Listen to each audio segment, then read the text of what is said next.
Thank you. Good evening. On behalf of the board and the staff and the committees who worked so hard to make this evening for us, I want to welcome you.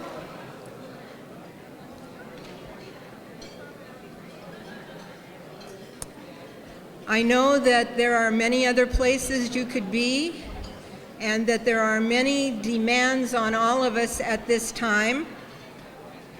And for that reason especially, we thank you for being here to help us support in the many ways that Access California Services supports. We're so thankful that you will be here to help us support the folks who are in need. And as you've been reading, there are more and more.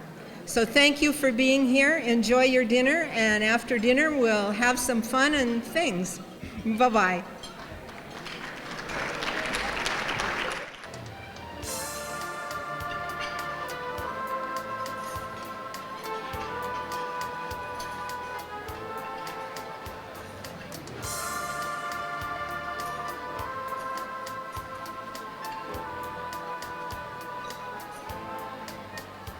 بسم الله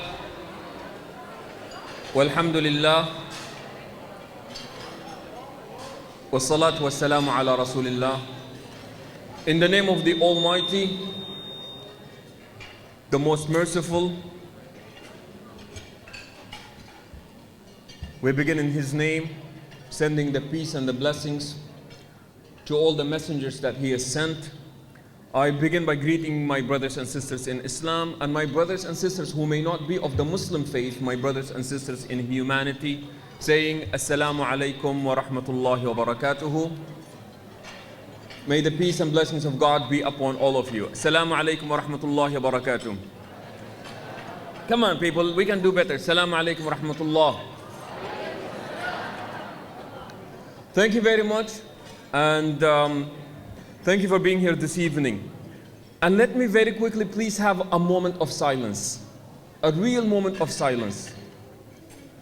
I remember when we were here last year, we began by praying for the people of Gaza. It was like this time last year that the people of Gaza were going through some very, very difficult times. And unfortunately, again, in this event, one more time, let us pray for the people of Gaza. May the Almighty alleviate all their difficulties and ease all the tension that is in that place. Bless the souls of those who have died, and may the Almighty give a speedy recovery for those who are wounded. And may the Almighty use us and facilitate us to be facilitators of peace and justice wherever we may be. Ameen ya Rabbil Alameen.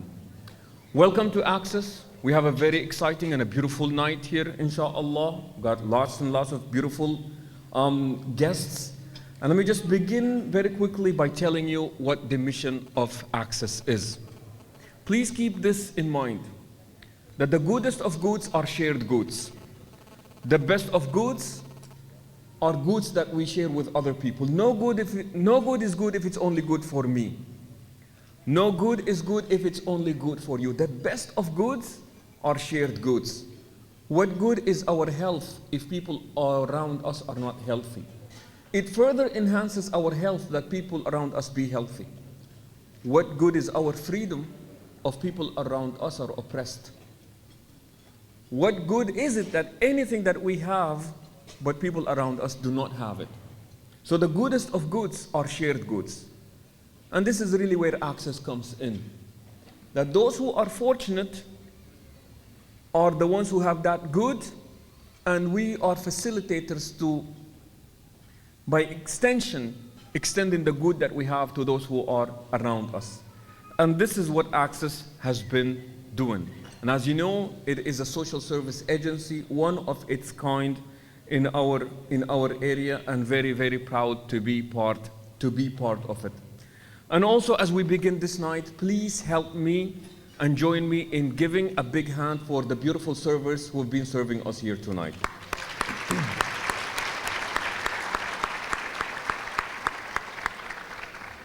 The food was great, and they do it with a beautiful smile, people.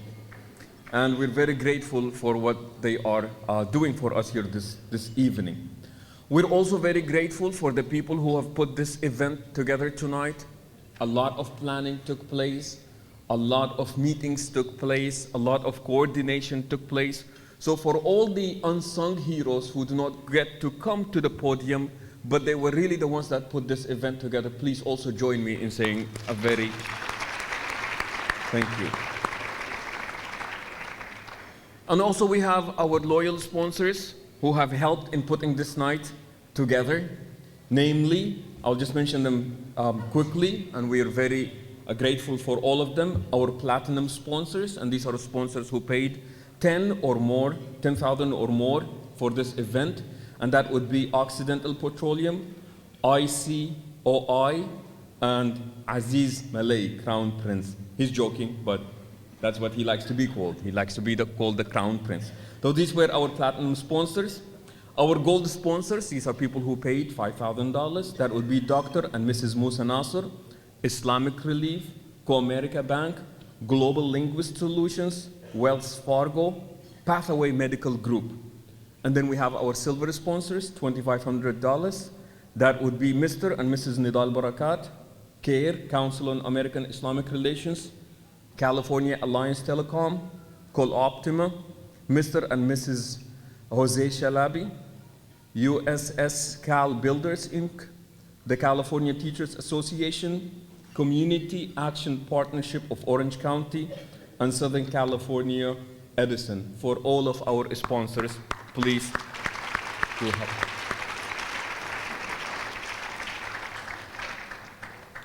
We also have a beautiful group of honored guests, and we would like to recognize them. So if they are here or their representatives are here, if they would stand up, please, and hold your applause until we mention all of them.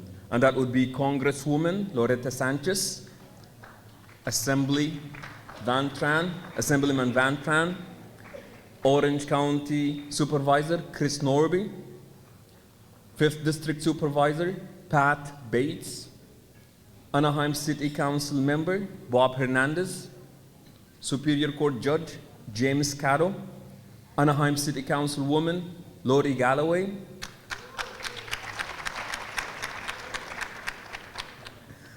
she's got some fans, doesn't she? Okay. Anaheim City Councilwoman Lucille Kring, thank you. Executive Director of the OC Human Relations Rusty Kennedy, Anaheim City Chief of Police John Welter, Tustin City Chief of Police Scott Jordan, San Bernardino County Board of Education Board Member, Trustee, Area C, that would be Salah Michael Tahan, and the OC Human Relations Nadia Saad Battendorf, for all of our honorary guests here.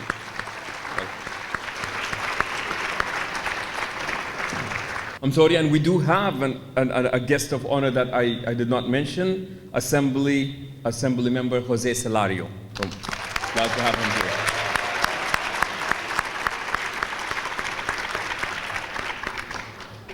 Thank you, sir. The Arab culture is a funny culture in its own way. Now, if you know anything about the Arab culture, people love to exaggerate. The Arab culture is based on exaggeration. We like to exaggerate everything, especially when it comes to how much pain we can inflict on the other person. والله أعطيك كلف لأسلخك كف لأجيب أجلك. Stuff like يقصف عمرك بعد لك حمى. It's a culture that really thrives on just exaggeration. It loves to exaggerate. But nevertheless, Arabs really are funny people, and they're not necessarily known for this. And we would like to break that trend here tonight, inshallah. And we do have a very funny comedian in our midst. When they first asked me to MC this event, they said, "You're funny," and then they said, "And we have a comedian." And I said, "How can you have a comedian if you think I'm funny?" And they said, "Well, just somebody who's really funny." So we do have somebody who is really funny, and that is Nasri Rizgallah. Nasri was born in Palestine. He's actually, Nasri's family is from Gaza people.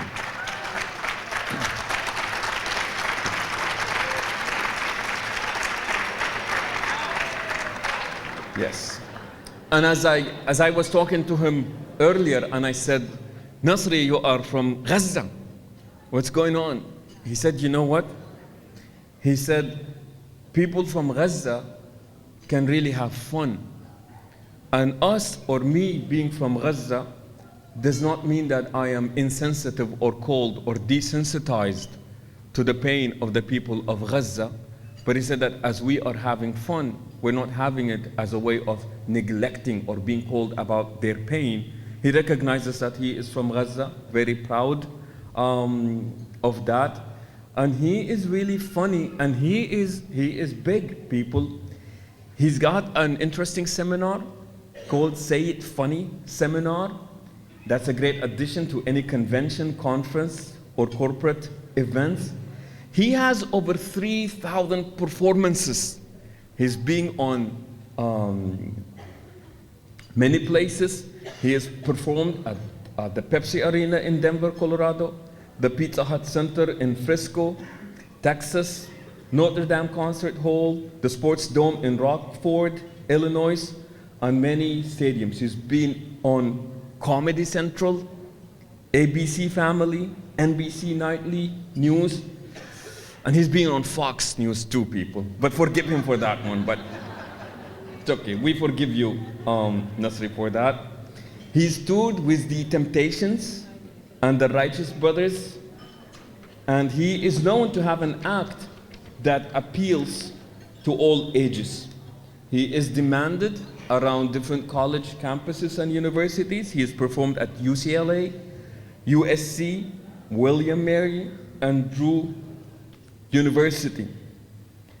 And after one of his shows, the Time reported that his tour, he said that the show had the audience convulsing.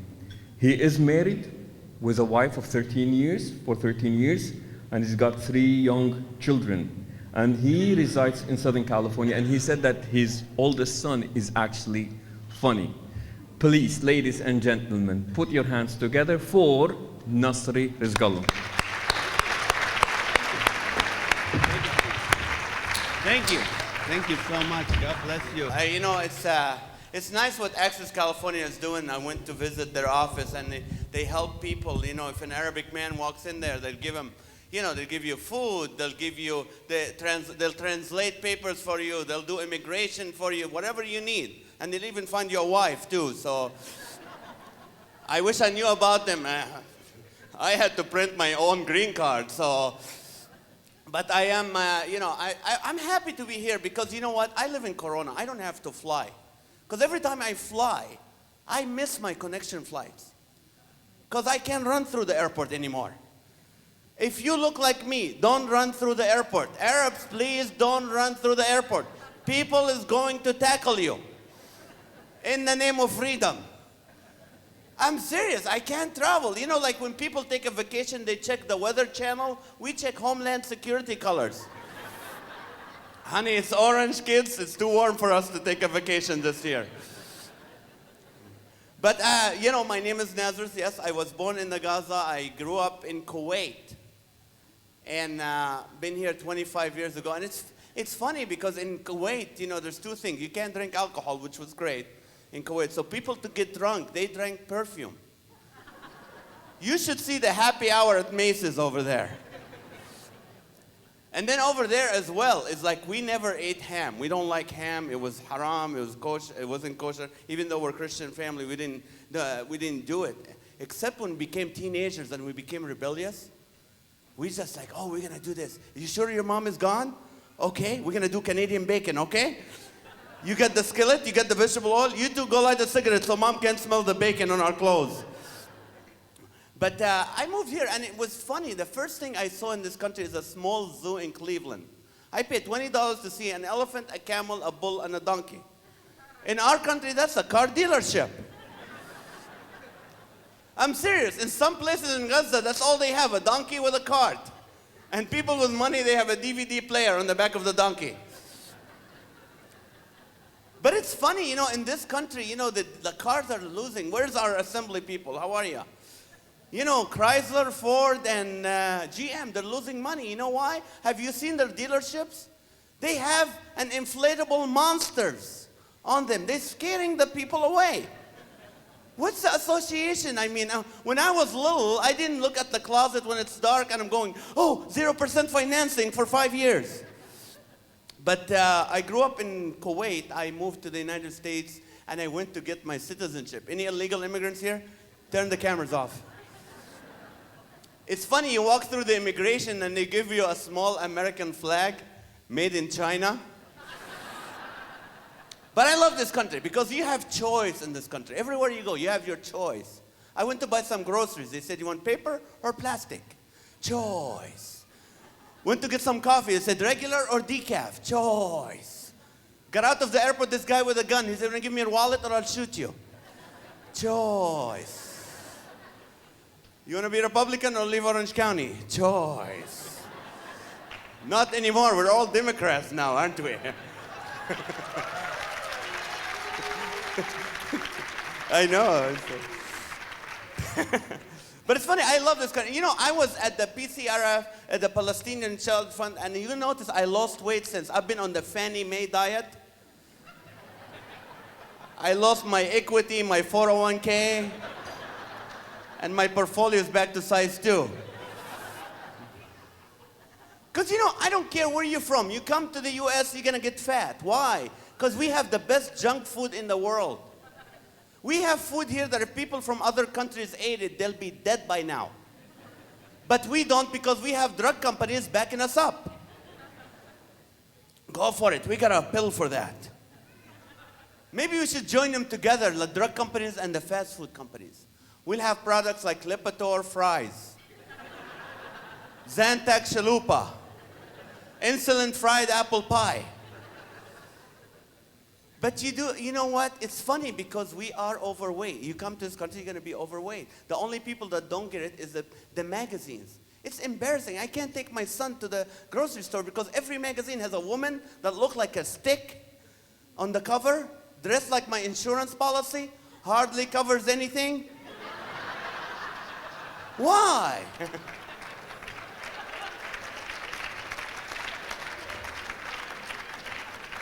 Is that the image when I give our daughters? Honey, you need to look like stick to be pretty. And she's always wearing a rubber band. Hey, Barbie, where did you get your outfit? Office Depot. See, they want to give you, in this country, they want to give you the image. If you're skinny, you're beautiful. If you're overweight, you're not. That's not there in the Middle East. Because I'll tell you what, I've been to 300 prisons around the country. I watch the news every night. It's the skinny people who are robbing us. You don't hear we got a bank robbery. We're looking for a guy. He's 4'2", 682 pounds. We can't catch him. No, it's always 6'2", 120. It's the skinny people that are robbing us. And we have to be aware of that because you know what? We do need junk food. Why? It gives us peace. Poor countries are always fighting. Why? They don't have a Burger King there. Wherever there's a Burger King, there is peace. Because after eating a double Whopper, you don't want to fight. I'm not angry anymore. I'm just going to lay down right here. You go ahead. Maybe that's what we need in Iraq, a Burger King. Shiite, Sunnite, have it your way. But it's funny. I've been in this country 25 years, and I'm still an Easterner. You know what I mean? There's a difference between the Westerns, people from the West, and the people from the East. I'll explain it to you. Westerns are individualists. They turn 16, they leave the house. They want to be alone. They get wealthy, they buy a home away from everybody. They want to be alone. Arabs and Chinese and Asians, we're collective culture. We live together. I remember when I first moved here, my whole family moved in with me. I couldn't get a job because every job application have a question on it. Name of nearest relative not living with you. None, they all live with me. We're all living together. That's why we don't have any gay people in the Middle East. Because when they come out of the closet, we push them back in.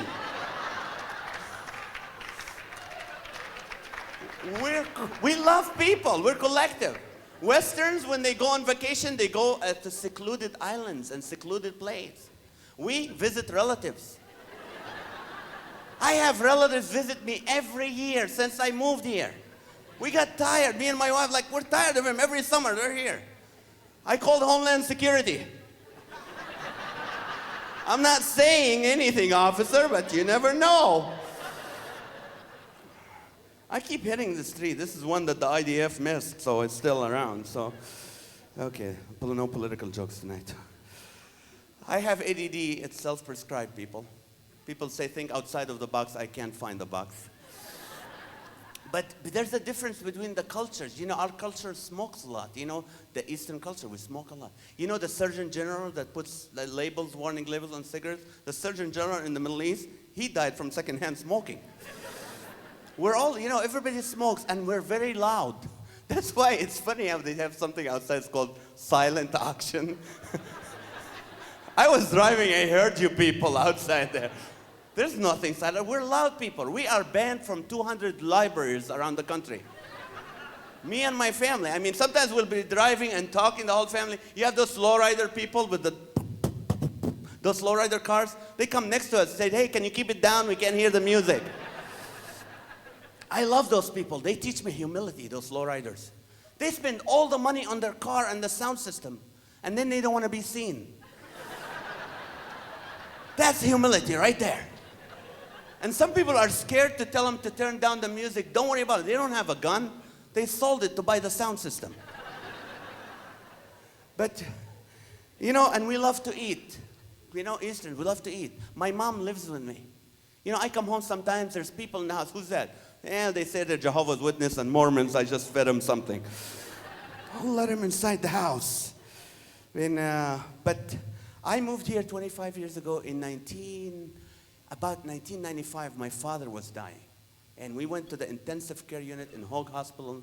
And the nurse, I went in there, and the nurse said, you can't see him. I said, why? It says, I see you. Dumb joke, but I got to see my dad for the last time. So it counts. So I went to see my dad, and my dad was laying there. My dad is the type of guy that always, he thought he knew everybody. The minute he meets anybody, oh, I know your dad. Do you have a dad like that? It doesn't matter. He meets anybody, hey, I know your father. Yes, I know your father. Dad, this guy's adopted. Leave him alone, okay? But yeah, my dad was laying there with all the tubes and the machines. I gotta tell you something. I would have loved for my father to be born here. But I don't want him to die in this country. You know, anywhere else in the world, you die in the Middle East, they bury you that night or the next morning. Not in this country. They freeze you for a week. They suck the last penny from your relatives who are feeling guilty. Then they put you under, right? That's called capitalism. You know what capitalism is? Capitalism means from the day you're born till the day you die, someone's gonna sell you something. You're born and the Huggies diaper people will come after you. Then Fisher Price will come after you. If you're a girl, Mattel and Barbie will come after you. If you're a boy, Nintendo and Sony will come after you. Then the whole world will sell you stuff. And if they can't sell you anything, they sell you insurance. Never buy insurance from a religious insurance company. Because to them, everything is an act of God, and they will not cover it. Yes, and you get old, and the drug companies will come after you. Then the Huggies people will come back. And then you die. You know, I am so glad that there's a gentleman here that's going to be honored tonight that he started a funeral home, right? Which is really neat. Because when my dad died, I had a fight with the funeral home director. I said, look, my dad doesn't have rosy cheeks and lip liners. They put makeup on my dad. And they put flowers around him. And they said, come here, this is your father. Take a last look at him. This is what he looks like. They ruined the image for like, you don't put makeup. I said to my family, when I die, cremate me. And they said, well, we put you in a pink vase and throw you over a flower field. No. Take my ashes and throw them over Home Depot or a barbecue somewhere. Don't do that. Don't put flowers around me and feminize me when I'm dead. But you know what? My dad died, and he said, son, please, before I die, he said, would you go to the Gaza for me, please? I said, why? He goes, I want you to finish some paperwork. So I did. And the first night I got there, I met my cousin, his fiance, and her sister. I was just talking to them and stuff. And then I looked at her sister. I said, would you like to marry me? And she said, let me pray and fast for 3 days. I'll get back to you. 3 days later, she came back. She goes, I'm starving. Let's do it. That's how I met my wife. It's an arranged marriage. She arranged the wedding, the flower, the banquet, the hall. Because over there, they got, the minute I got to Gaza, they have like harmony. Or some lady that's always, she connects the people together. She gets you married. Right now, my mom has on Facebook. She's like, oh, there's a good girl. I'll keep her. Maybe someone we know will marry her. Honey, can you email this girl to this guy? I think they're going to get along very well. Mom, stay out of this. But it's funny. Like, there's people in Gaza are selling those Tanakat Zatoon on eBay. I'm serious. But they don't have DHL or UPS. They say delivery system. When one of your relatives visit, we'll send it back with them. But it's funny, but I got engaged to my fiance. I came back to the US, and for a whole year, I couldn't go back. So, and you know what? Marrying in this country is cheaper. You know why? Anybody's getting married? Anybody engaged to be married? Nobody's engaged to be married. Oh, you are. Hi, how are you? What's your name? Rida. Hi, Rida. When's the wedding? May 16th. She looks surprised. Are you aware of that? Is she Arabic? No, so you want a green card, huh? Access California could have helped you. I mean, come on, Rida. No, that's wonderful. Nice to meet you. What do you do, Rida? What do you do for a living? You're an attorney. I'll leave you alone. Thank you very much. So you are in love. Yes, you could have got your own. You're an immigration attorney or what kind of attorney? Everything? What? Business attorney. Oh, wonderful. Nice to meet you. And the wedding is May 16th. This is what you need to do. Young lady, go to any department store. Pick whatever you want. Don't pay for it. Just register it. And come home and send a card to everyone you know. And they will go buy it, wrap it up nicely, and deliver it to you for a piece of chocolate cake. It's legal. It's called a bridal shower. It is legal. I'd love to meet the genius who came up with that idea. In our country, it's different. In Gaza, when I got married, I paid for the whole wedding. 600 people that I didn't know showed up at the wedding. Because her mom said, Abe, we cannot invite them. Let's just invite them. Why? I'm paying for it. I don't know. We don't know. Okay. So everybody's like, hi, how are you? And the whole wedding, I'm just introducing myself to the people. And at the end of the wedding, they all lined up in one line and gave my bride jewelry, mostly gold. That's the culture. By the time they were done, my bride looked like Snoop Doggy Dogg. I'm serious. Or Mr. T. She had gold chains, gold rings, 10 like gold. I spent 3 days in LA after the wedding going, hey man, you want to buy a gold watch? Hurry up, it's not stolen, I just want a toaster, okay? Well guys, we're going to be back in a little bit. We're going to see a little video right now, but I want to encourage you as we go on, and it's God puts in your heart to really give and support what they do here at Access California. It is amazing what they do for the people who needs it. So thank you for being here and for supporting us. So we're going to play a video. Thank you so much. I'll be back.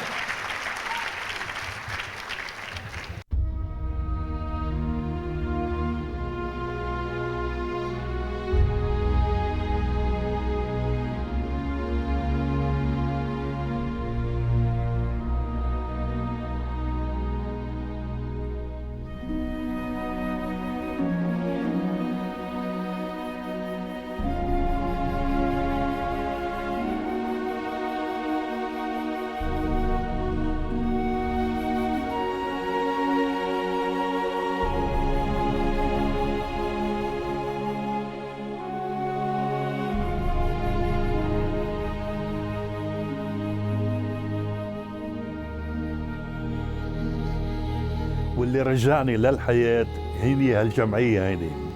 Sometimes you need somebody to be next to you and somebody to just give you to push you. Social service is a very important aspect of helping the people in different situations. Sometimes people come to a new place, they don't know the language, they don't know the institutions, they don't know where to find a place, how to live. So social services provide for that. Sometimes people become jobless, they lose their job, they need help for their rent, for food, taking care of their family. Sometimes people have family problems, divorce, difficulties in their families. All of these things are served by the social services. So social service is a very important need of the people. أمنوا لي أجار الغرفة والأكل والدواء وكل شيء، يعني هم ما زال عم يساعدوني. يعني it was really hard for me, especially like those years after I left my husband till I fixed my problems. It was really, really bad life for me. Like, khalas, it's an end, you know? Like, I don't care about anything, I don't need nothing, even anything. Social service is in the core and in the heart of Islam. We know that God, when He counted His blessing to Quraysh, He said, الذي أطعمهم من جوع وآمنهم من خوف. To give people the security of being fed and to being secure and safe. And social service is actually catering into that direction. And we have to remember that we are supposed to be خير أمة أخرجت للناس. We created for people, not for ourselves, not for our very selfish needs, but for people. And so what Access is doing is really representing the core and the main message of Islam beside the oneness of God. God, when He created the man in His own image, He did not just create him just as a human being to be lived in this world and to enjoy everything for himself, but also to try to do God's work in this world. To do God's work means to help everyone, whom you know, whom you don't know. To provide help without race or any religion differences. Access California Services is a nonprofit, community-based resource center dedicated to empowering the minority communities, in particular the Arab American and Muslim communities. We are a non-sectarian agency, which means we provide services to people of all faiths and of all ethnicity.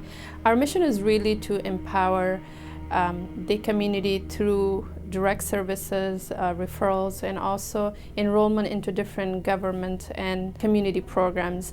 Our vision is that we want to see everyone, and that's inclusive of the Arab American and Muslim communities, to live a fulfilling life and also to be active and caring member of the society here. Hi, my name is Raida Hamida, and I'm the Director of the Counseling and Support Program here at Access California Services. I'm also the social worker that provides culturally competent individual, family, and couples counseling. We are also providing school counseling for our community. The one thing I would say that we are really proud of is the interaction that happens between our staff members and our clients or the community members at large. As I said earlier, what we do is we really try to approach the individual from the point of view of as a human first. You know, they might be client, they are distressed, they come to us because they have an issue that is currently going on in their life. So we want to be able to be there for them and kind of help them in that moment without being judgmental, without being harsh, and without even questioning as to why the issue is what it is at the time. So really, again, being non-judgmental and with the respect and the dignity they deserve. To be honest, the hope comes since I know these people, since I know Access. Wallahi, like when I went to Access inside the office, like I don't feel like I'm going to just get a help. No, I feel like everybody, they're trying to help me from their heart. Well, Islam stands for social service. Quran speaks again and again that is, take care of the people. Aqimus salata wa atuz zakah. That religion has two aspects. One aspect is your relationship with your Creator, with the Lord who created you, and you be thankful to Him. And the second thing is fellow human beings. Take care of them. Our Prophet, peace be upon him, said, he is not a believer, he is not a believer, he is not a believer. 3 times he said that. When people asked him, who is that person? He said, the one who does not take care of the needy, the one who does not take care of his neighbors. And who are the neighbors? Neighbors are sometimes known people, sometimes unknown people. Sometimes people who are very close to you, sometimes strangers become your neighbors. So you have to help all people. Help, assistance, charity, these are very important aspects of religion and especially Islam. God, as our Father in heaven, He never put differences between us, and He never put differences between His creatures. He loves us all, and He wants us all as His own child to be obedient to His commandment, that even He said, love your neighbor as much as you love yourself. Therefore, and I believe the Access California services, in their benevolent work, they're doing their works according to God's commandments. I have the experience for myself. When I needed help, they provide help without hesitation, without asking anything else. Just they ask me, Father, what can we do to provide help to you, not only to you, to the family, to your community members. And we are here, they said, to help the community without hesitation, without any expectation, and without any fear. And this is what God is asking each one of us to do. As a matter of fact, as a community, we are a very needy community, not in terms only of money. As a matter of fact, the community in general is lucrative, but we need the support that we don't have. I'm talking particularly about the immigrant community, and we are not used to ask for help. So this organization is breaking the barrier and giving the zone of comfort where a person can come and say, I need help. And obviously, because of the efficiency and the confidentiality, he or she will never be disappointed. The unique thing about Access California Services is the fact that it comprises of so many different cultures within the Islamic culture, and as well as, we have some non-Muslims on board as well.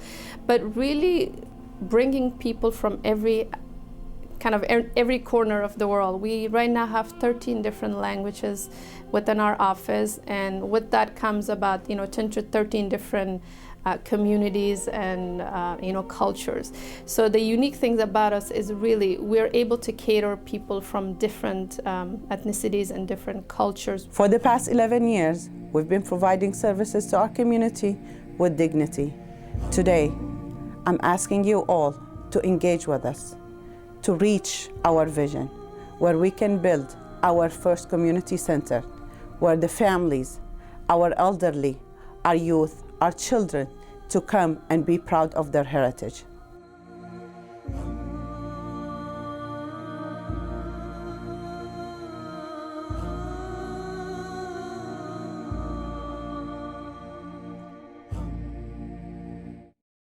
Assalamu alaikum again, peace be with you again.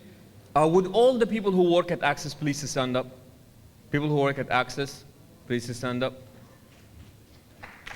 These are the people.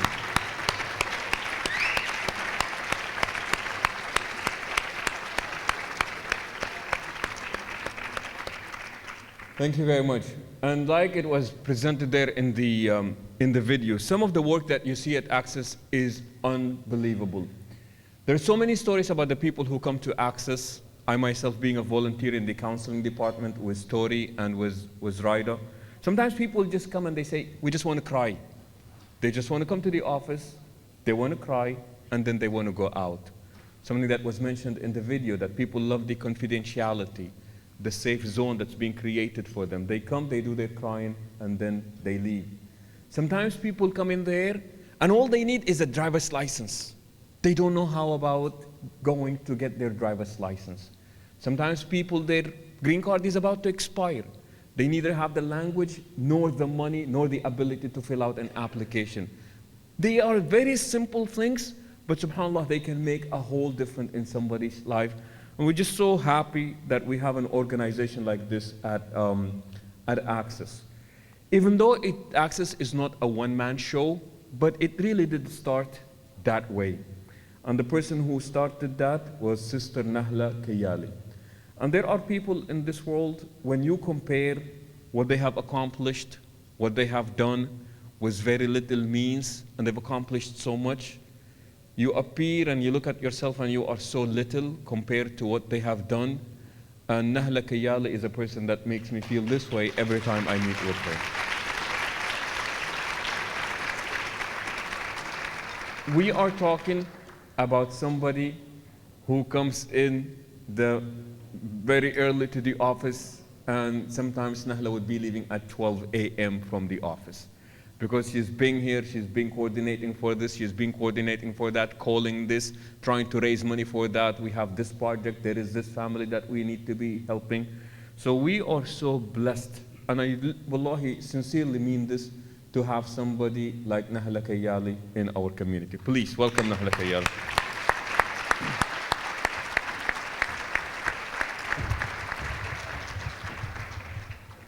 Thank you, Sheikh Asser.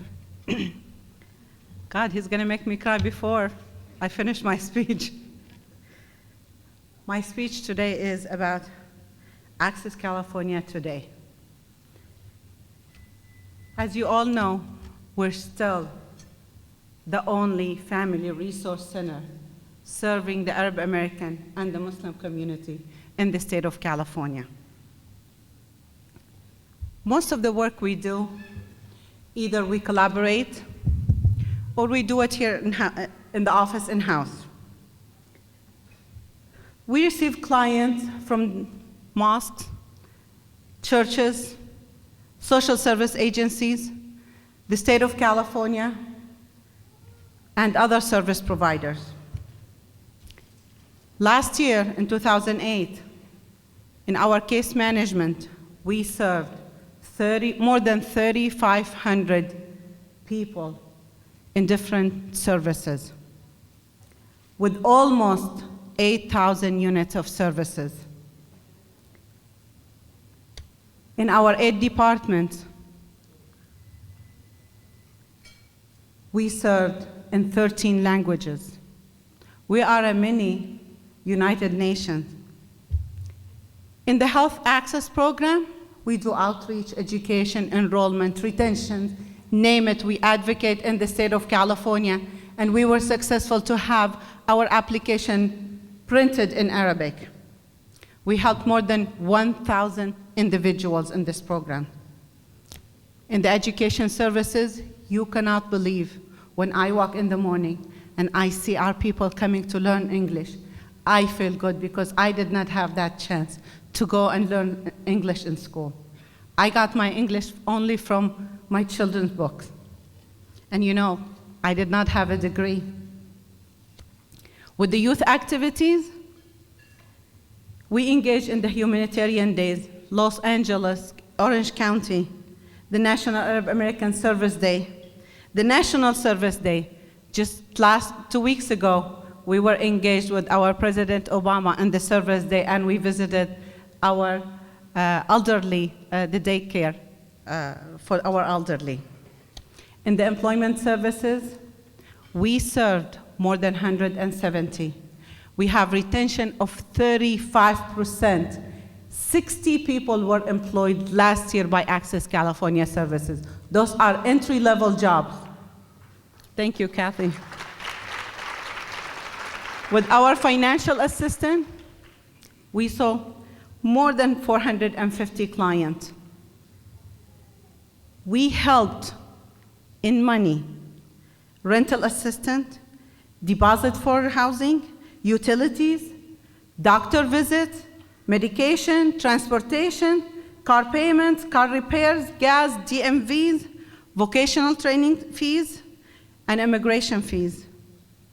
Please keep us in your prayer for this program, because this program is 100% funded by you. In our tax program, we helped more than 140 clients doing their taxes at our office last year. This year we lost the funding, but we're going to still continue to provide this service. In the immigration services, this department is run by a full-time attorney, Akram Abu Sharar, and a paralegal, Hanan. This department is the only department in Orange County approved by Board of Immigration Appeals. We're the only organization. That means we fix problem when we go to immigration. We assisted more than $20,000 in pro bono work in this department. And what we charge in the immigration deposit? Really, really low. Really low. Because our prices is approved by a Board of Immigration Appeal. In the counseling department and support services, this department is run by one social worker and our part-time therapist, which is Sheikh Yasser and Raida Hamida. Last year, we provided services, and we started this program only in July, to family, youth, elderly, and most of our cases are domestic violence. 50% of our cases are domestic violence. We helped more than 300 hours in counseling services. Since July,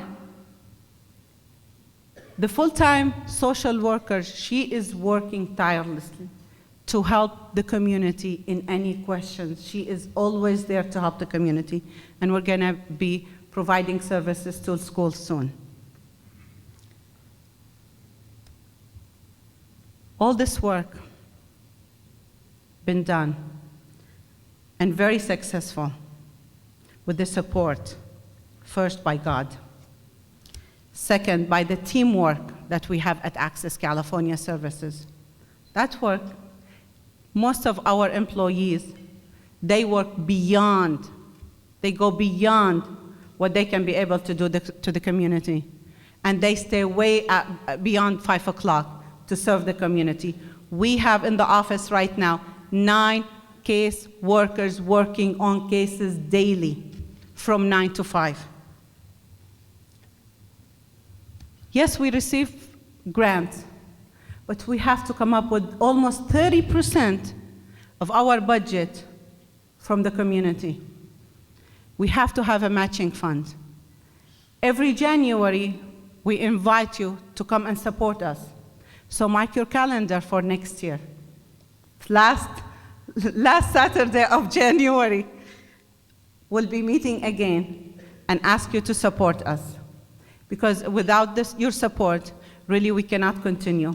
It won't take us more than maximum to April to close the doors.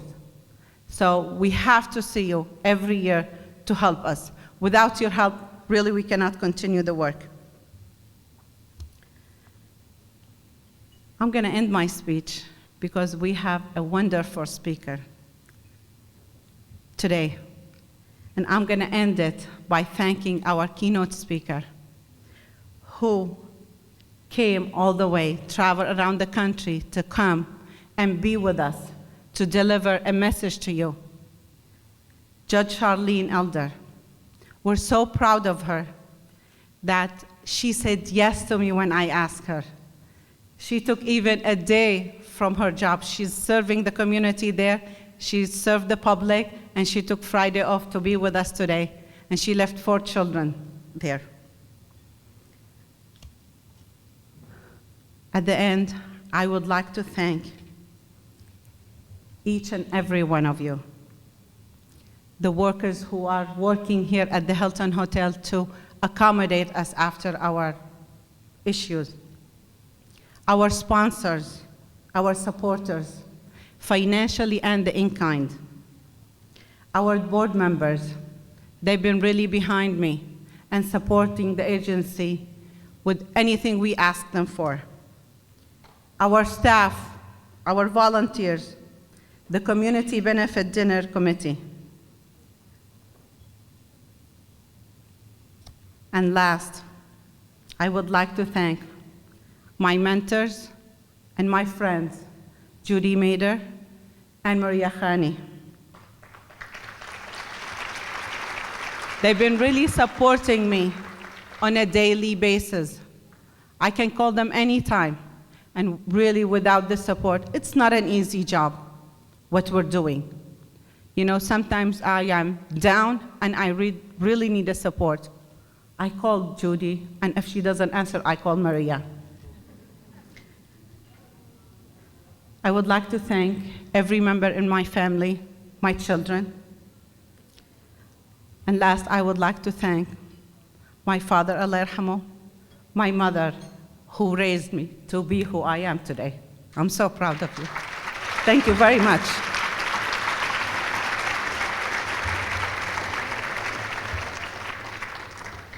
Should see Nahla how excited she was about our keynote speaker. She would call me up in the middle of the night. She said yes, she said yes. She was really excited about our keynote speaker. And like 3 weeks prior to that, she would tell me who the keynote speaker is, and every day she would update me. Do we have a yes? Do we not have a yes? And alhamdulillah, we do have a yes. We do have a beautiful keynote speaker. She's a judge, so you all better behave. Otherwise, you know where you will be going. You better call her your honor too. Judge Charlene Elder was appointed by Governor Jennifer Granholm in December of 2005 to serve as a judge for the Wayne County Third Circuit Court. She sits in the family division of the court, handling domestic relation cases and family-related cases. And as Nahla was saying earlier, about 50% of the work that we do is domestic violence related. There was a suggestion that was made to create the wife beaters beating group. If that is something that is legal, we want to know about it. Like Nahla was saying, she is a mother of 4 kids, and we're very grateful that she has left her family to be with us here today. She's volunteered and she's a member in many, many different organizations. She's an Access Michigan board member, a volunteer parent for the Girl Scouts of America, an advisory board member for the ADC, advisory board member for the Wayne County Art Council, Child Welfare Improvement Task Force, a member of the Michigan Judges Association, and is an appointee to the Governor's Advisory Council on Arab and Chaldean American Affairs. People, please put your hands together for Charlene Elder.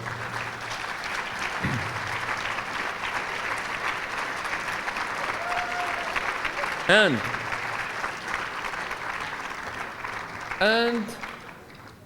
what makes her unique is that she is the first female Muslim hijabi judge. So that.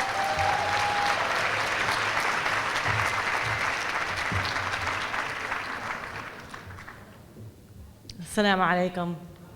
Peace be upon you and welcome to all. Thank you, Sheikh Yasser, for that wonderful introduction.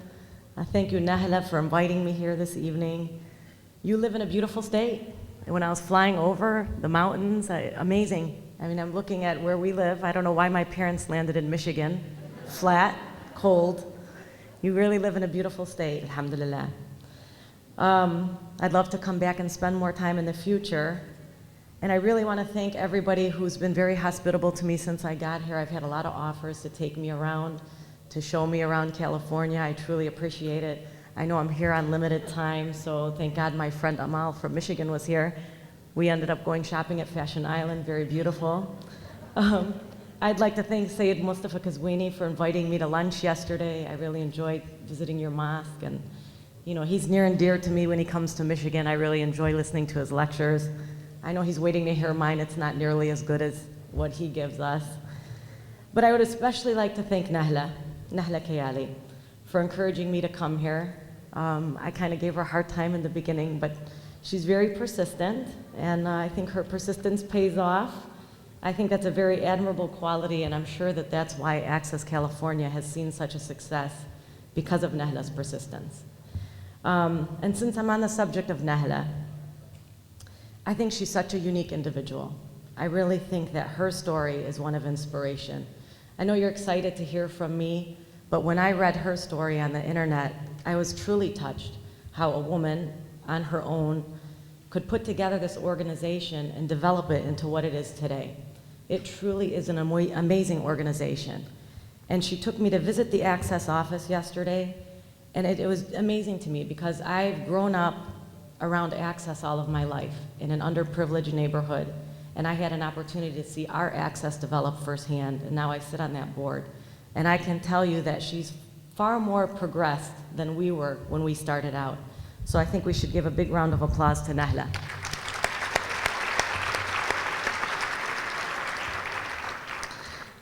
We all have a lot to be proud of in this room. And I find that what defines our history are the moments that make us proud and the tragedies that make us stronger. As I look around the room tonight, I feel proud that California has a very active Arab American community. It's nice to leave Detroit and find another place that has a community that's thriving just like ours. I feel proud that a woman in troubled times could put an organization like this together and make it what it is today. I feel proud that in Michigan, we just voted in the first Arab American Palestinian woman, Rashida Tlaib, to be state representative.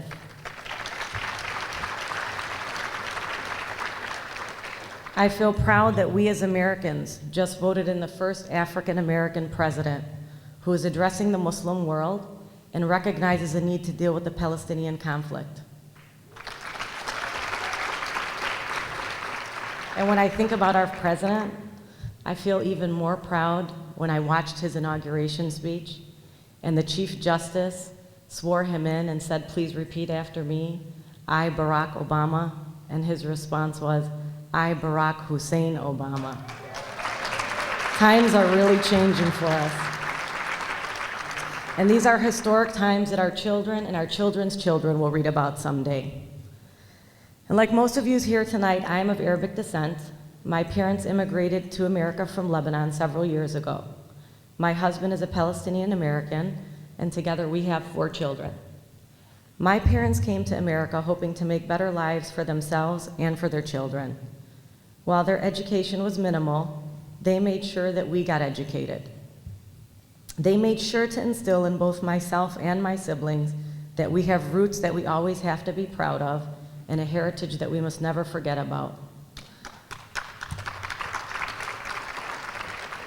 But they also emphasized to us that we are Americans and that America is our country.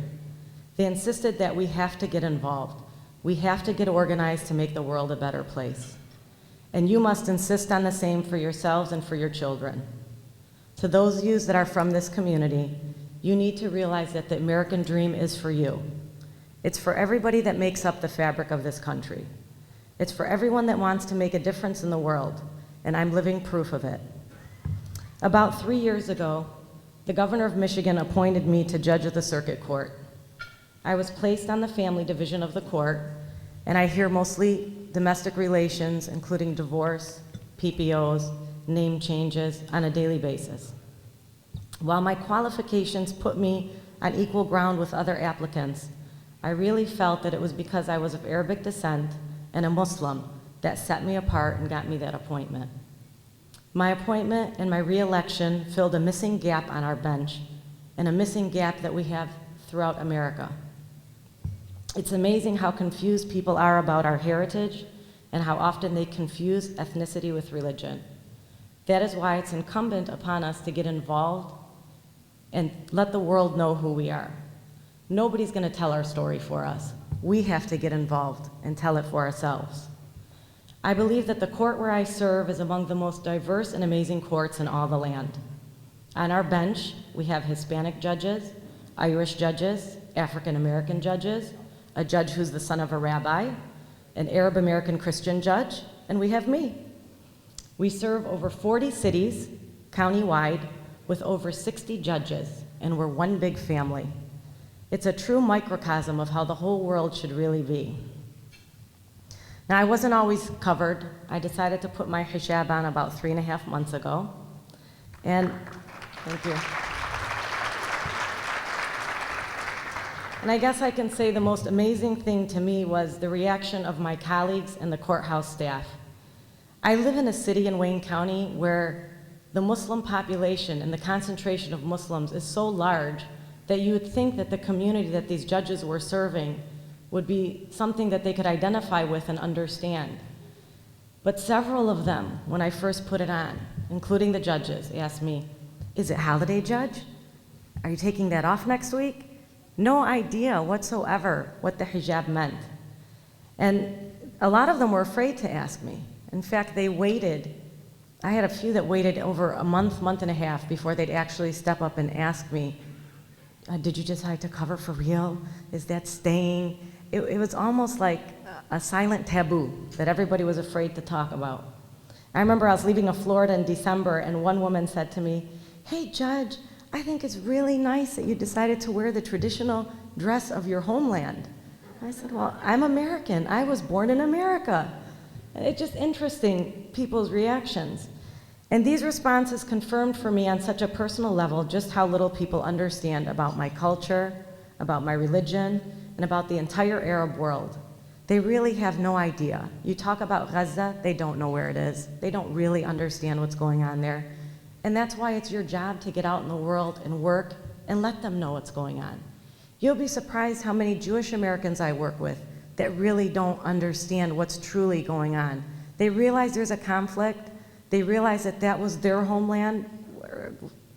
They think it is. But they really don't understand what the true conflict is. And I just think that while they serve such a large population of Arab and Muslims, they really need to educate themselves, and we really need to get them educated. Over the last 3 years on the bench, I've experienced firsthand with the prejudice that people have towards Arabs and towards Muslims. When I first took the bench, I wasn't wearing the hijab, and a lot of people, my religion was obviously less obvious to everybody. They didn't know if I was Muslim or not. And some don't feel that I look Arabic either. So I was subjecting myself to a lot of comments that people normally wouldn't make if they knew that I was Arab or Muslim. And one of the things I do from time to time is I do name changes for people. And I found that people change their names for a variety of reasons. We have a big Arabic population, and several of the Arab Americans change their names because they're convinced that they'll fare better when applying for jobs. They feel that their name is something that's going to hold them back. If they have names like Muhammad, they want to be Mike. If they have names like Hassan, they want to be Sam. And not that it's not my business, that's a personal choice, but I do that all the time. I'm hoping with President Barack Obama, people will start changing their mind that there's not much in a name. But a case that really stands out in my mind, and one that I'll never forget, is a woman who came in to change her daughter's last name. Apparently, the husband had given the daughter the last name El. It was El, I can't remember what it was, but almost like being El Rahman or El Dur. He put in the prefix El before her name. And this woman came in, and we don't have to ask, why are you changing your name? But I always do, because I'm curious. So before I could even ask this woman, why are you changing her name? She said, "I want you to know, Judge, my daughter will never have that L in front of her name. That's a Muslim thing." And I wasn't even thinking like that. She said, "That is a Muslim thing. And I don't know why he changed her name to that, but we will have nobody confuse us with being Muslim. I want nothing to do with that religion. That's not my religion. I am not Muslim. You're changing her name." And some of my staff is Muslim, so I have to say I was speechless. And I'm not speechless very often, but I really didn't know what to say. And it's just very sad that there are people out there that feel that way, but that's truly how she felt. And I changed the name, that's my job, but it's just very disheartening to hear that someone truly felt that way. And I have a ton of cases that I can share with you. I'm just going to share one more briefly, because even more disturbing was a custody battle that I had this summer, and this was also before I put the hijab on. And I had a woman who had converted to Islam. They were living in another state, and they had moved to Michigan. They had been living in Michigan for about 6 or 7 months. She converted to the faith. Her husband was not of the faith. I'm guessing that's probably why they were, having a difference of opinion. He seemed pretty good with it, though. But his lawyer, very unhappy. And his lawyer it was his lawyer who turned out to be the bigot. You see, attorneys submit briefs to us, and in the brief they let us know what their legal argument is for arguing for custody. And his lawyer submitted a brief that said that in his written statement, he put down that it's in the best interest of the father to have custody because the mother is a Muslim. And that's all he put.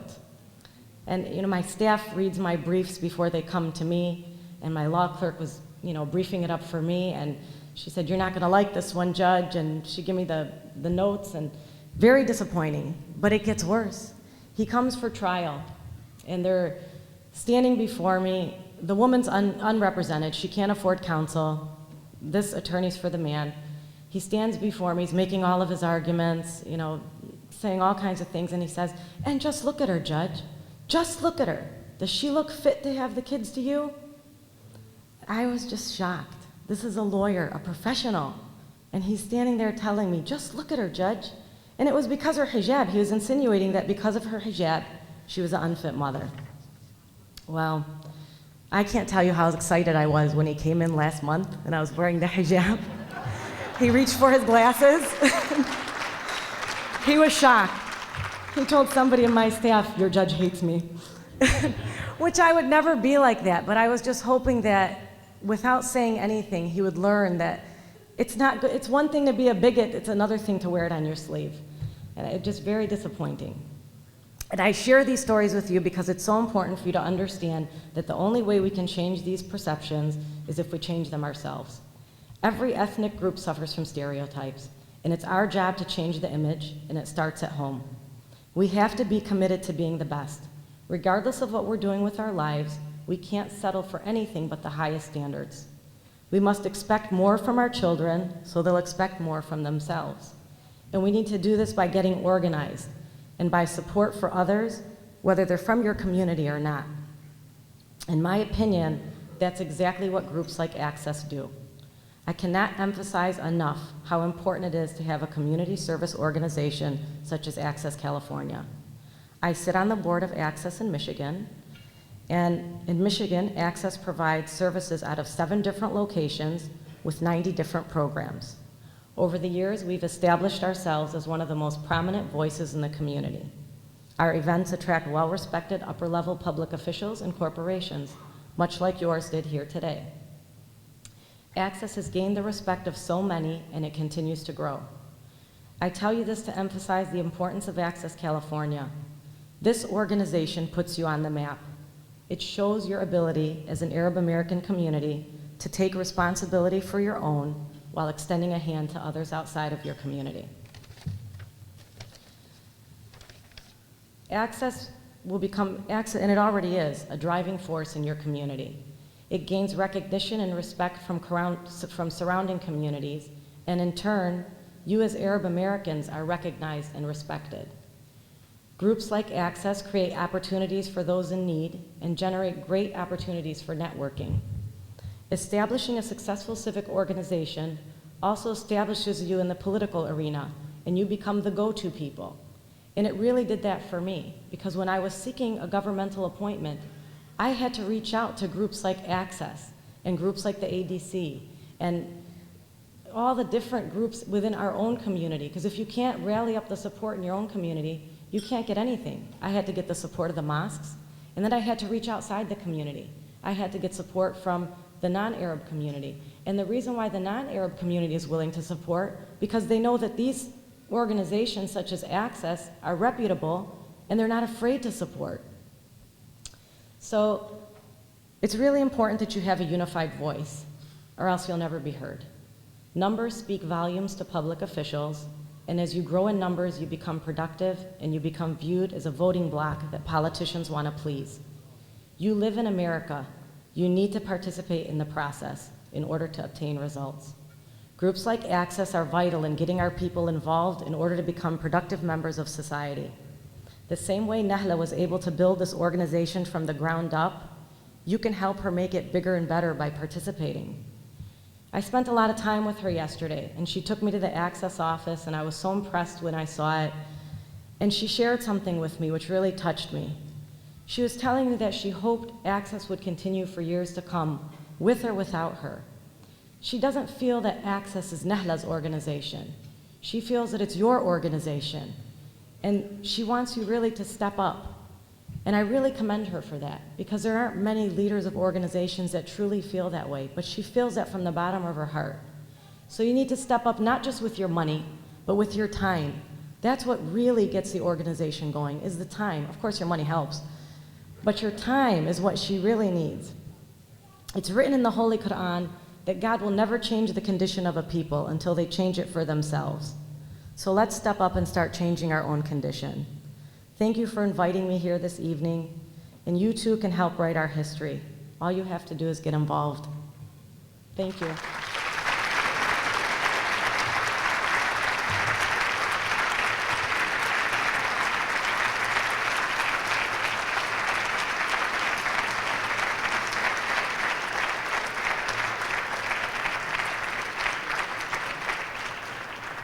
Thank you very much, Your Honor.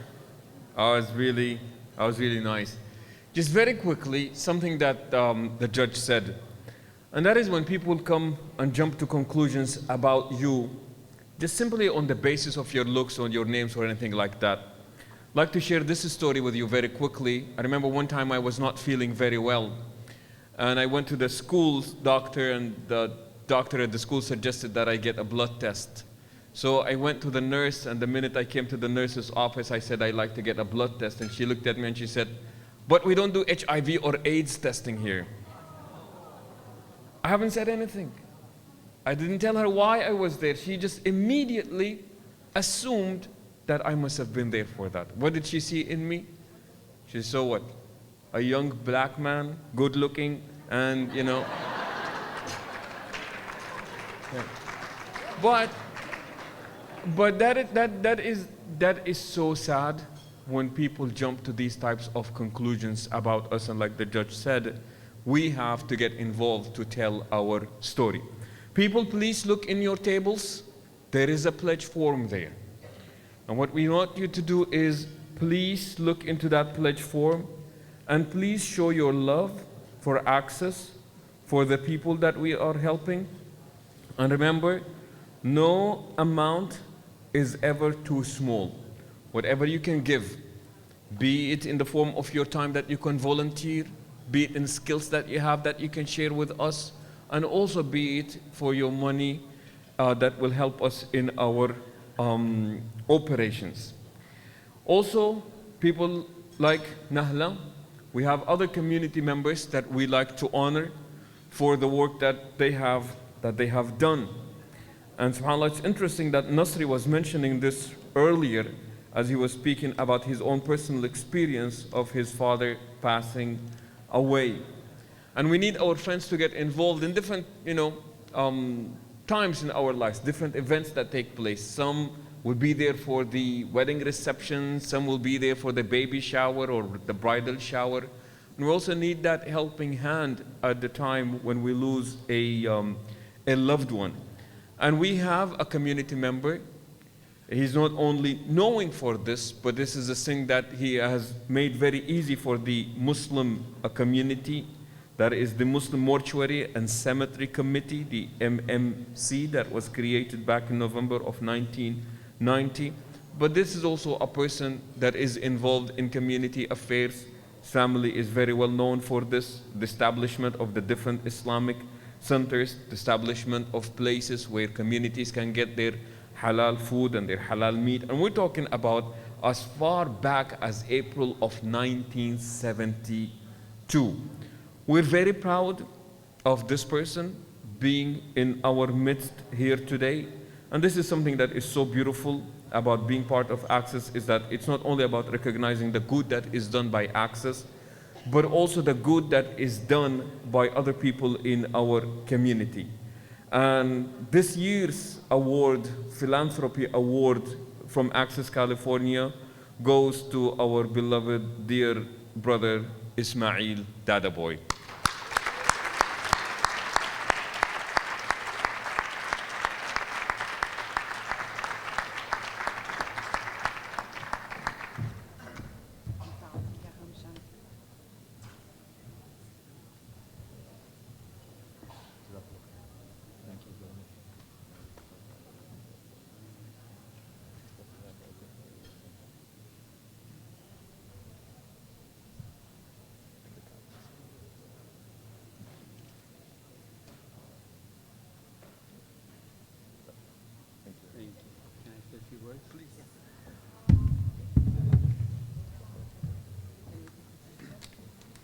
Yeah.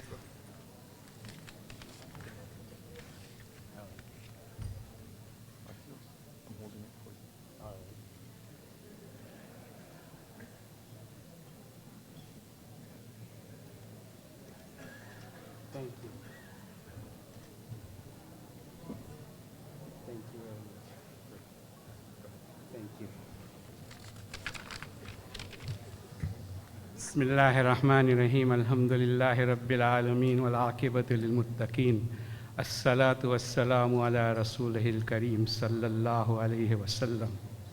Jazakallah khair for honoring me. I am humbled and thank Allah subhanahu wa ta'ala for giving me such guidance and choosing me to serve the community. All of this is possible by the blessings, grace, and the will of Allah subhanahu wa ta'ala. At the same time, I am very grateful to Allah subhanahu wa ta'ala for blessing me with a dedicated team of executive members of MMCC with whose understanding and cooperation all activities are possible.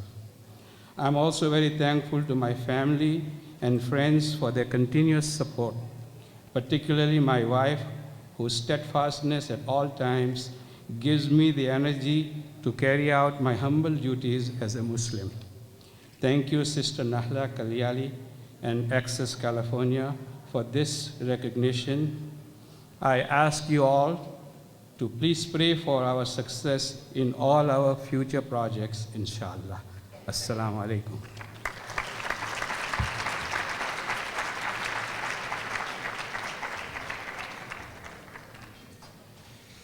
Jazakallah khair, Brother Ismail. By the way, did you think that Nasri was funny? Is Nasri funny? Yes, he is. Do me a favor, the volunteers are walking by, so if you do have your pledge form, please show your love, put in there whatever you are able to do. And while you're doing this, inshallah, I would like to remind you that Nasri is coming back up again. Please do stay around, inshallah. It gets funnier and funnier as time passes by. And like I said, Nasri is from Gaza, and he's from Southern California, a proud father of 3 kids. And we loved his act earlier, and we're going to see more of it now. But please do fill out your pledge forms. The volunteers are coming by, and we'll keep you posted as how much we have raised. But for right now, put your hands back again together, please, for Nasri Rizgallah. Thank you so much. All right. All right, we're going to move the pulpit, podium back. Thank you guys so much. Thank you for supporting Access California. Where is Judge Charlene? Thank you so much. I never changed my name. My last name is Rizkallah. We pronounce it Smith for immigration purposes. It's funny, it's neat, you know what? Every time I get up in the morning, every time I watch the news and I hear if there's anything going on, airplanes crashing, anything happen, I go, please God, don't let it be Arabs doing it. Last week, a group of geese crashed a US Airways into the Hudson River. Did you guys hear about that? I was just praying, God, don't make these geese Arabic or Muslim or anything. We don't want Abu Rish or Abu Farwa to take claim responsibility for the action. And then a few weeks before, and this has really bothered me, because there's a family of Pakistani Muslims that were taken out of the plane because one lady said, where's the safest place to sit? They were going to Disney World in Orlando, and 2 girls heard them, 2 young teenagers heard them. And afterwards, when they denied them the flight, they said, why did you, what scared you? They said, they had scarves and beards. They're going to Disney World. Snow White and the 7 Dwarfs, they all have scarves and beards. Come on, I mean, I don't know. But all I know is I am married. When I got married to my wife, she got pregnant. We went to Lamaze. Anybody been to Lamaze? It's a French word that means don't waste your money, the baby's gonna come out anyway. And then, you know, we had my first boys named John, Hannah, the second We had a girl named Carol. I have to tell you people, I am pro-life, but not at 2 in the morning. If you know, how many of you have children? Okay, all the ones with kids left early. This is funny because having children in the United States is different than having children in the Middle East. I have 3 children now because 2 years ago my wife came to me after having a 9-year-old and a 7-year-old. She said, I need to talk to you. I said, what? She goes, I'm pregnant. How do you feel? Whenever your wife asks you, where is my attorney who's getting married? Listen to me. Whenever your wife asks you how you feel, keep it within the parameters of her expectation. I said, I feel like someone who just won the lottery. And in his way to pick up the money, he crashes into a police car. That's how I feel. And they found drugs and weapons in the back seat. Because you know what? We went for the 3rd baby, and it was another C-section. Anybody has? You don't have to tell me. 3 C-sections. Do you know how they do C-sections in this country? I'm going to explain it to you. They put the person, the mom, on the operation room. And I'm sitting next to her, holding her arm, comforting her. Then they put a curtain in front of her face so she can't see. That's what they, and then the surgeon comes in and he's all covered in, green stuff, and he puts a green mask so you don't recognize him in court. And he just came in, took a knife, went, blood is coming out, and he's moving organs, and I'm like, hey, pay attention where you take these out of. Remember, the green organs go in the green spots, the brown organs in the brown spots. So he's moving and he's talking to his friends, hey, did you watch Grey's Anatomy last night? What about my wife's anatomy? Pay attention, man. And he drops an organ to the floor. I kid you not, it was just dangling from the vein that was attached to it. I'm like, hey, Mr. Surgeon, you dropped an organ. He was too good to bend down and pick it up. He just reeled it up from the vein and shoved it back in. Didn't even wipe it off. Like, where's Martha Stewart when you need her, man? And then he pushes the baby out, and my wife goes, I can't see anything. I said, yes, because we are in the C-section. Next time we'll get balcony, and we can see the whole thing. But being a father in this country is hard, because my daughter comes to me, she said, Daddy, I want to do ballet. Ballet. How many of you ever been in ballet? It's worthless. You don't use it in real life. Unless you become a drunken and you drink and drive and they pull you over for the sobriety test, you're going to pass it. Can you do this and walk on one leg? Yes, I do. Thank you, Dad. I took ballet. Then my son comes to me. He goes, Dad, I want to do a band. Be in a band. I said, okay. What do you want? He said, I want a saxophone. $2,000 for the saxophone. I said, okay. Maybe one day you'll play jazz. You know what my house sounds like now? It sounds like a donkey chasing a goose in my house. My neighbor came to me, he said, I don't know what country you're from, but you can't have a petting zoo inside your home. Well, thanks for telling me. And then you know what? I'm from the Middle East. You know what we call after-school programs there? Child labor. Yes, don't waste your money and time on these activities. Get your kids a job. That's what our parents did. If your kid likes Lego, get him in construction. If he likes G.I. Joe, get him in the military. If your daughter likes to dress Barbies, get her the night shift at Macy's. That's all they do. If your kid doesn't like people and gives them angry look, get him a job at the DMV. And if they don't like to do anything, there's always government jobs that are open. I'm serious, it's fun. And my wife, she came to this country, and within 2 days, she became an American shopper. Let me teach you men how your wives shop. I bought this suit from Macy's. It took me 3 minutes to buy it. Why? Because the mall was designed by a man. It has 28 exits, and the men's clothing are always next to the parking lot. You pull in there, you keep your car running, get in, get your suit, and come out. 3 minutes. I came home, I said, honey, come here. What takes you forever to shop? It takes me 3 minutes. She goes, did you look around for other deals, any specials, anything on sale? Nope, that's what I want, that's what I got. She goes, that's like going hunting and shooting an animal in the head. There is no sport to it. That's how they do it. They go to Macy's, look at a dress from far away. They make sure the dress cannot see them or know they're interested in it. They hide behind the decoys, the mannequins. And for the next 6 weeks, they go back to the store every day and hunt that dress down from rack to rack while it's running away from them. Until that poor dress is now 80% dead. And it's away from the rest of the herd on a separate clearance rack. Scared, wrinkled on a broken hanger. They wait another week till they get that additional 10% coupon.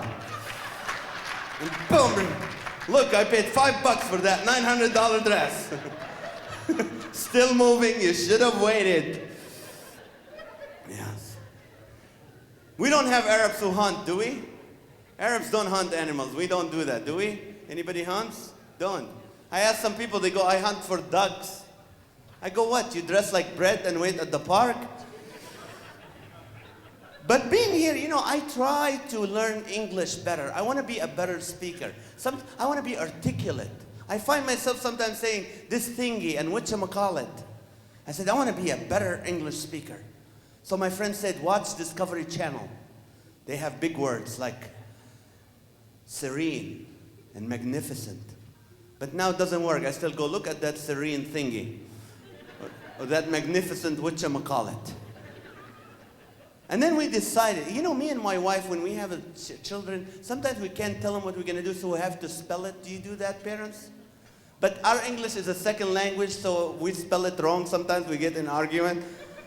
Like maybe after dinner, we can take the kids and have some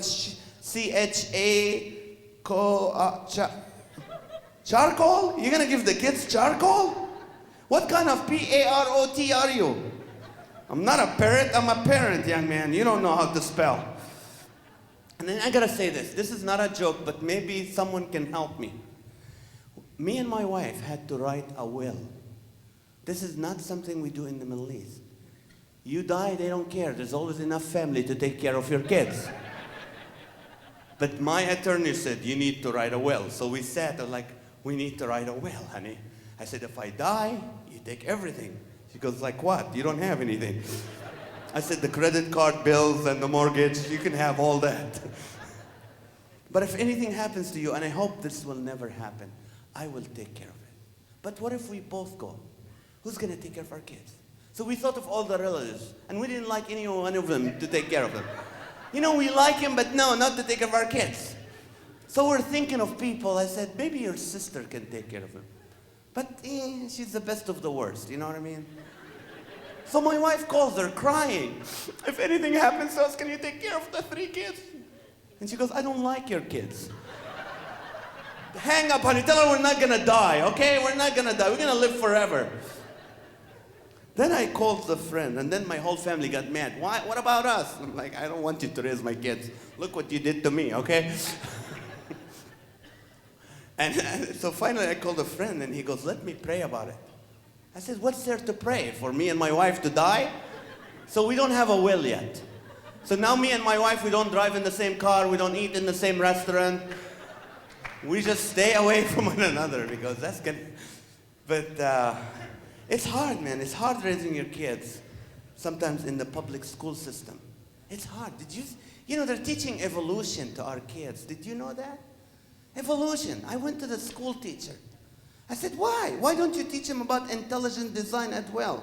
That God created this. She goes, listen, Mr. Smith, let me explain this to you. My great-great-grandpa was like a worm. And through millions of years, he had a hand stick out and a leg stick out, and here we are today. I told him, my great-great-grandpa was Adam, and he should have stepped on your grandpa a long time ago. What, my grandpa was a worm? I went fishing last week, took grandpa, put him in the hook and throw him in the water. And he came back with a fish. I love you, grandpa. And then she goes, well, if you believe this, how do you explain the dinosaurs? Well, they were there before the flood, you know, when Noah, and they take the animals into the ark, and the dinosaurs came in and said, well, you're too big, I can't fit you in. Just swim, it's not gonna rain for that long. You must be from California, just go. And one dinosaur turned around and came back to Noah and said, come on, Noah, come on, man, I love you, you love me, we will make a family. It's a dumb joke, but you get to believe it. And you know what? It's funny because you look at our kids nowadays in school, they're all pierced. They got metal all over their faces. They look like they had a fight with Home Depot. How many of you go to Home Depot? Don't you hate it? You spend all this time waiting for someone to answer your question. And when you do, you become protective of them. Hey, leave him alone, he's mine, don't ask him questions. Take your apron off, you're coming home to fix it yourself. I waited for that long. But I went to Subway the other day, and this man had one guy, you know, teenager, he had an eye ring that was tied. He's like, can I help you? I'm like, yeah. He goes, what are you looking at? What do you think I'm looking at? He goes, what are you meant to do? I said, don't go fishing. He goes, what do you want? I said, a foot-long tuna. So he's making my sandwich, I kid you not, his jeans were falling. Don't let your kids do that, they're wearing the pants. He said, you want white bread or wheat bread? I'm like, what, did you lose weight since this morning? He goes, you want pickles to me? I'm like, let him go, I don't have time. Hold the vinegar and hold your pants up. Then his friend comes out with blue hair. How do you get blue hair? You chew in the 2,000 flesh cubes? Don't get blue hair, you confuse birds. Water, no, it's a head. This guy had a nose ring and an earring and a chain that went across. And if you pull it, it flushes. Well, I just want to thank you so much for allowing me to be part of what you guys do. This is wonderful. This has really touched my heart when I came to the office and saw what they do and how many people they help. I mean,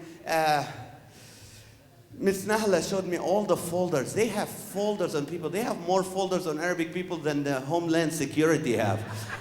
I mean, this is a big list of how many people they help. And you know what? This is impressive that we as Middle Eastern and Arabic people, that we can come together and support one another and support the ones that really can use it. A lot of you know when we came here many, many years ago, we wished we had someone that can help us that way.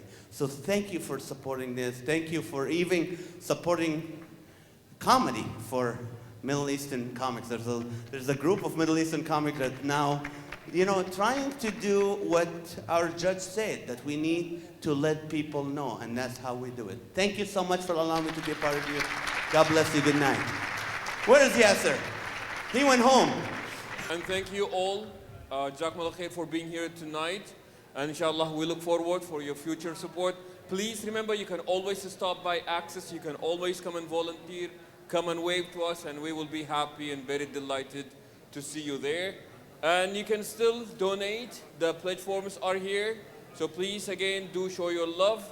With this, we come to the conclusion of our program. Thank you very much, and have a good night, and drive safely.